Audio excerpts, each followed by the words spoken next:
Hello everyone, welcome back to our channel with a new video. आज के इस video में हम लोग समझेंगे कि लिस्ट के अंदर सॉर्ट और रिवर्स का मेथड किस तरह से इंप्लीमेंट किया जाता है, क्योंकि समटाइम्स हमारे पास लिस्ट सॉर्ट में नहीं होती, यानी कि ना असेंडिंग ना डिसेंडिंग, वो बिल्कुल एक मैसे गड़बड़ होती हैं। कुछ वर्ड्स या फिर लेटर्स हमारे पास जो हैं वो भरे वाले पहले आ रहे होते हैं, कुछ बाद में छोटे आ रहे होते हैं। तो हमें अपनी लिस्ट को हमेशा सॉर्ट में ही रखना है। तो जिस तरह आपकी स्क्रीन पर यहाँ पर नजर आ रहा है कि लिस्ट मेरे पास एक मौजूद है जिसमें कुछ नंबर्स अनऑर्डर्ड में है, यानी एक अच्छे ऑर्डर में नहीं है। तो मुझे इनको ऑर्डर में लेकर आना है। तो यहां पर मैं प्रिंट करूंगा लिस्ट डॉट, और लिस्ट के अंदर यूज होने वाला बिल्ट इन फंक्शन का मैं यूज करूंगा, दैट इज डॉट सॉर्ट। और उसके बाद पैरेंथेसिस लगाऊंगा, क्लोज करूंगा, और अपनी प्रिंट की पैरेंथेसिस को क्लोज करने के बाद मैं इसको रन करूंगा। लेकिन यहां पर मेरे पास जो आउटपुट आई है दैट इज नॉन। इसका मतलब है कि जो सॉर्ट है मेथड वो हमें रिटर्न में कुछ भी पास नहीं करवाता।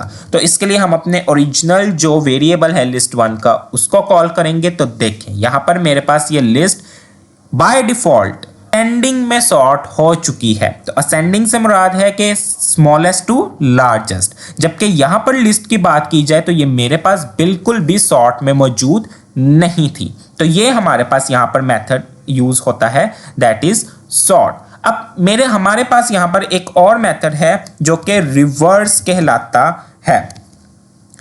तो हमें यहां पर रिवर्स को डायरेक्टली यूज करने की भी जरूरत नहीं पड़ती। हम सिंपली यहां पर क्या काम कर सकते हैं, एक तो प्रिंट के बाद अपने वेरिएबल का नेम देंगे और फिर सॉर्ट के अंदर यहां पर मैं एक पैरामीटर पास कर दूंगा, दैट इज रिवर्स इक्वल रखूंगा ट्रू पे, ब्रैकेट को क्लोज करूंगा, प्रिंट की भी ब्रैकेट को क्लोज करूंगा, और अब मैं अपने सेल को रन करूंगा।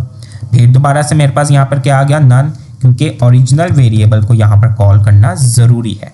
तो अब यहां पर मेरे पास जो लिस्ट आ गई है जिसके अंदर एलिमेंट्स अब मेरे पास रिवर्स में है, यानी डिसेंडिंग में है, यानी कि लार्जेस्ट टू स्मॉलेस्ट है। तो यहां पर हम सॉर्ट के अंदर ही अगर पैरामीटर पास कर दें, that is reverse equal true, के रिवर्स में ही आनी चाहिए, तो फिर वो हमें रिवर्स में लिस्ट हमें दे देगा। और अगर हम सॉर्ट के पैरेंथेसिस के अंदर कोई भी पैरामीटर इवन के रिवर्स का भी नहीं अगर पास करेंगे तो वो हमें असेंडिंग वे में लिस्ट को सॉर्ट करके दे देगा।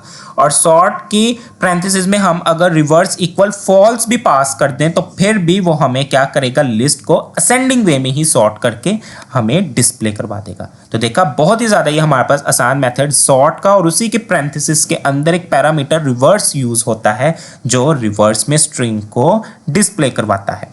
तो और ही ज़्यादा आसान वे में सीखने के लिए पाईमैथ्स फारूक के साथ जुड़े रहिए। मेरे चैनल को सब्सक्राइब करें, लाइक करें, शेयर करें और कमेंट करना मत भूलिएगा। आपसे नेक्स्ट वीडियो में मुलाकात होगी एक नए टॉपिक के साथ। Bye bye.